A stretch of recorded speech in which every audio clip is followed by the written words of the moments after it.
Mina ngiyi-1 by 10 nabaslice.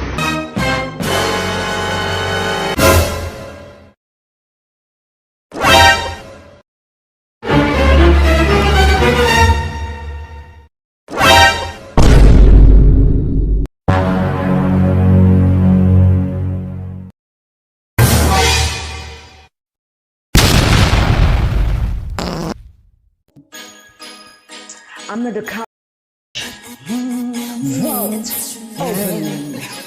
Listen, I'm gonna make you sweat, make you wet, make you wet, wet, wet. I'm gonna make you scared, little baby, pissing in your cancer pressure. Vault unlocked. Hello, what is up, you dazzling diamonds and the others? Welcome back to my channel. My name is Linda Kyle, and this is the Vault. Anyway, you guys, let's jump straight into this video. Alrighty then, you guys. If you guys haven't already, please do like, share, and subscribe to my channel. And if you guys do enjoy my videos, please do click on that thank you button. And before you guys leave out of here, please do drop me a comment in the comment section down below. Right?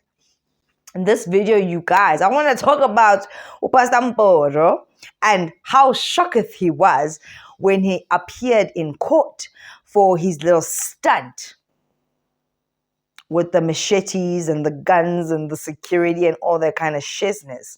Wow, we were. Pastor Mboro thought that he was going to get away with his threatening act of going to a primary school with weapons.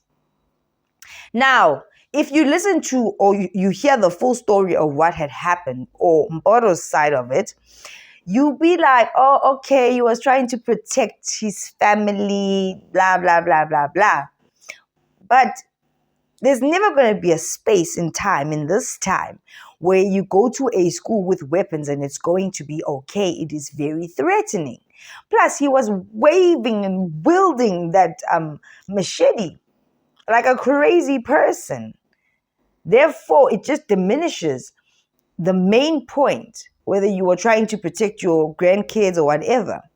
It takes away when you are the one that is the aggressor. You are the aggressor when you are coming to any situation with weapons. He was saying that we came with the weapons because we were trying to protect ourselves in case they did something crazy. Really, teachers at a primary school were going to do something crazy.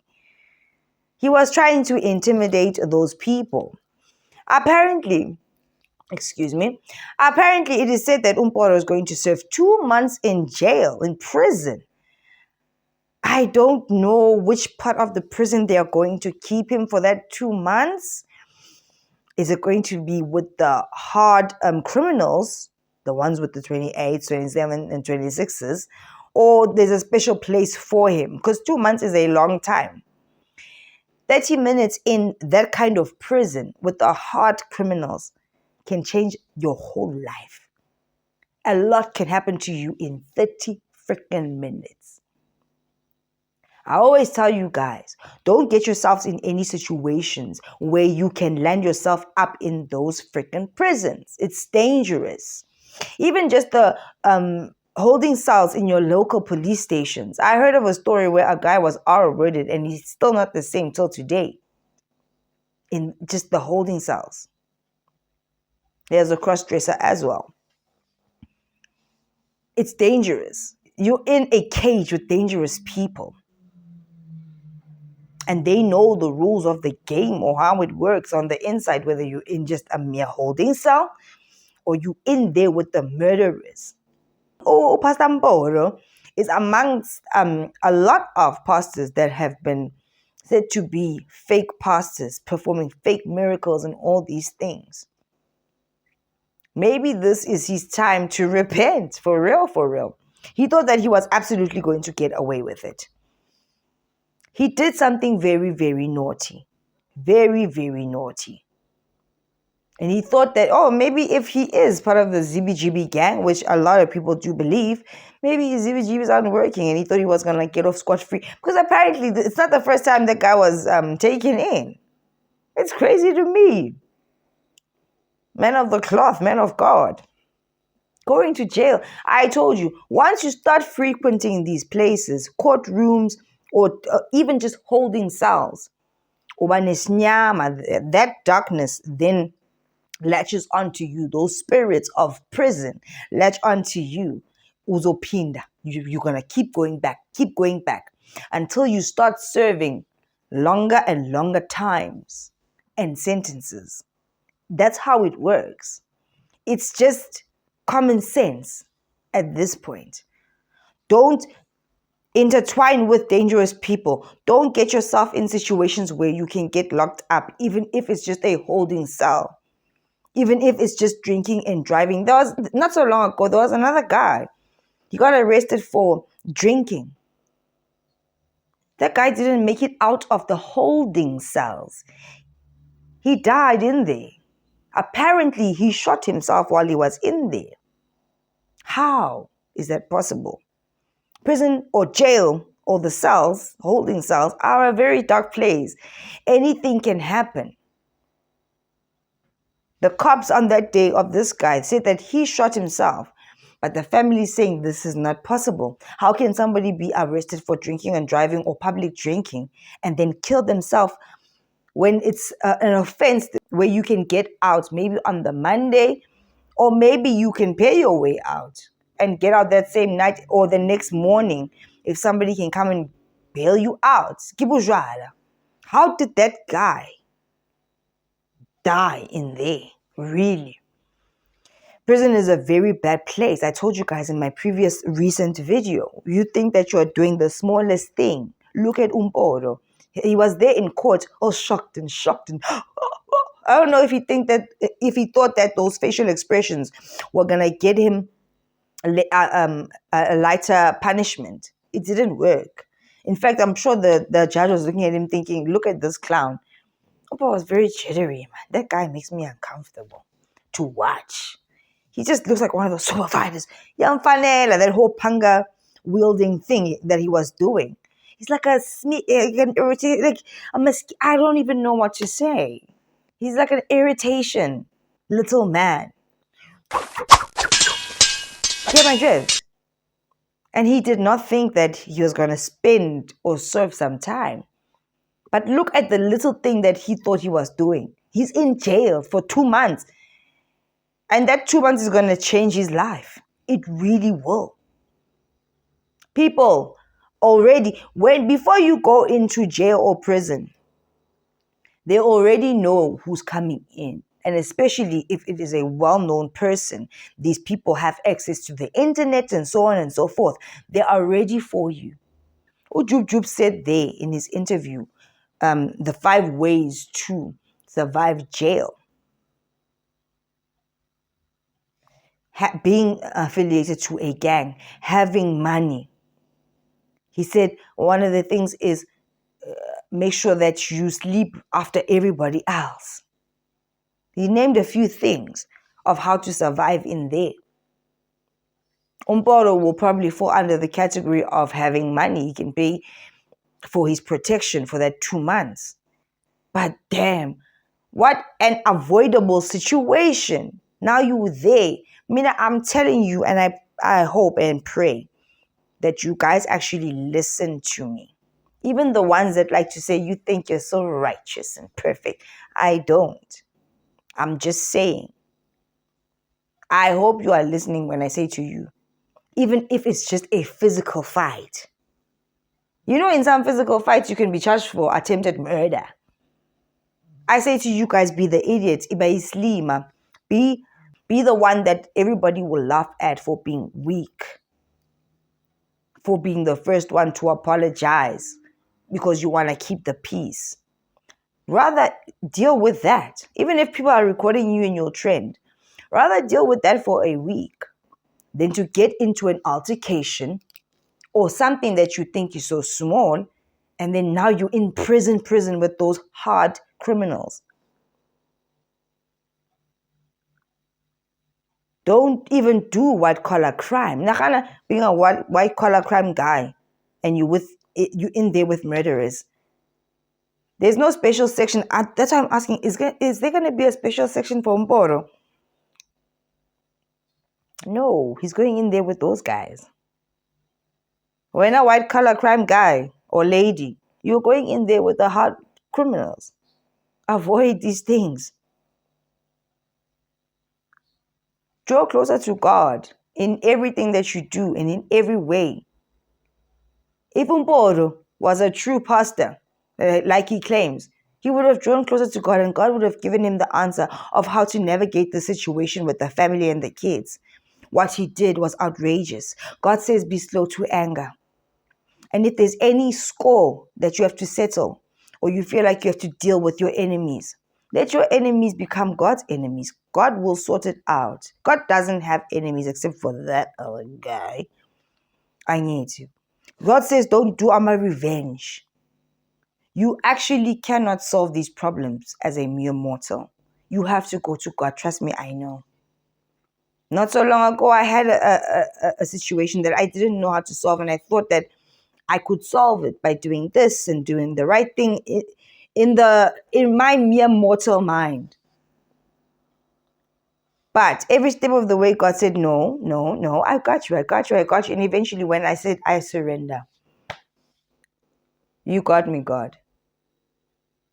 He had me.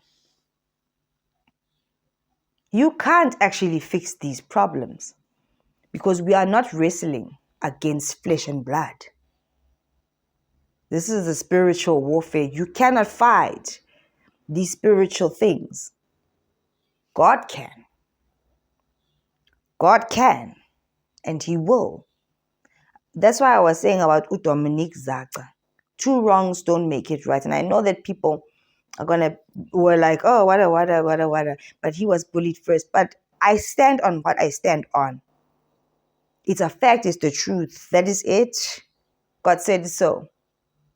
You can't actually fix anything. How many things in your life have you tried to fix? And you keep on stumbling. Only God can fix it for you. Only God can deal with your enemies.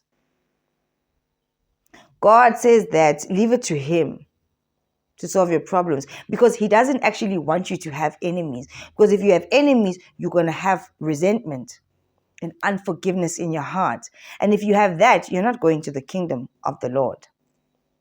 Did you see how in every situation God is trying to help you, but you're not listening because you think that you can just wield swords and pangas and stuff and it's going to solve the situation? Look at you now.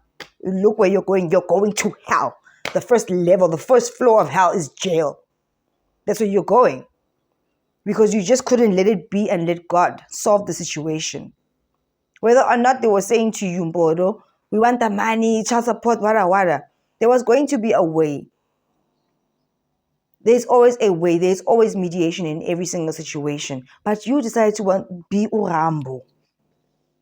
And now you're shocked in the thing.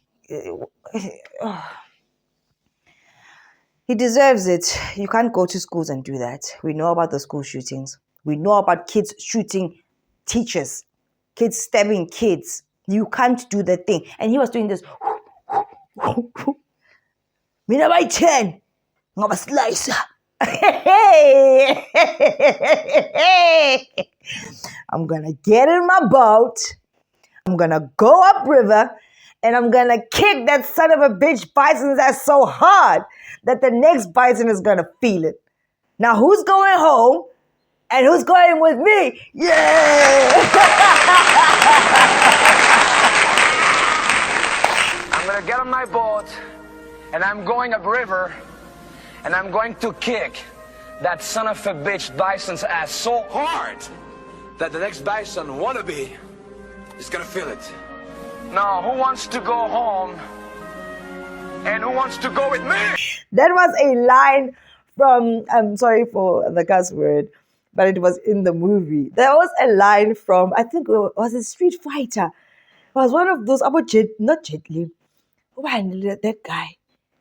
Not the one that became, was it a mayor or a governor? Who was that guy, Konje? Not Sylvester Stallone, but he was one of those guys. It was Street Fighter. Back in the day, when we still had cassette and cassette players, So we had that movie, and we were so obsessed with it when he said that. If you know, you know. Let me know in the comment section down below, right? Anyekeleni ukuba abo Rambo nabo bani bani, you're not that guy. This is the real world that we are living in. Oh man, that's a really fun memory that I have. I know if my sister's watching this and my cousin, they'll understand. If you know, you know. Like, who do you think you are, bro? Come on. I'm fit. Hey, enjoy your stay at that holiday destination. I wish him all the best. I would wish anyone he shouldn't have done what he did. Now he'll know not to do it again. The courts are obviously making an example of him. They could have given him a suspended sentence or something like that. But Nakona, they say that they've caught him doing other things and he's been in the court stuff and what before. So it's like, now you're going to learn. If you go any further than this, next time you're going to get 10 years, not 2 months. Yeah, stop being superheroes. Right? Anyway, if you guys haven't already, please do like, share, and subscribe to my channel. And if you guys do enjoy my videos, I'm thinking about that movie. I'm a cassette player. Who still has a cassette player, guys? Even a DVD. Yo, it was nice back in the days. Renting at the movie place, my mom was like, we were serious about those movie rentals because I'm a need, especially on school holidays. Those were the times, right? Like, share, subscribe to my channel. Click on the thank you button if you guys do enjoy my videos. And before you guys leave out of here, please do drop me a comment in the comment section down below. I absolutely love you guys. Please take care of yourselves and avoid any drama and avoid anything that can get you into jail. Even when it comes to signing documents that you don't know or understand, don't land yourself up in jail. A mistake. You're thinking, this man loves me. Baby, please sign here. It's for my business, what. You've always been his little princess. Okay, sure, baby. Wasaina. And then you get yourself into trouble. Now you're in jail. Ask that lady from the Real Housewives of, was it New Jersey? Or Teresa. Like, do you understand what I'm saying? It's dangerous out there. I'll see you guys in the next one. Bye.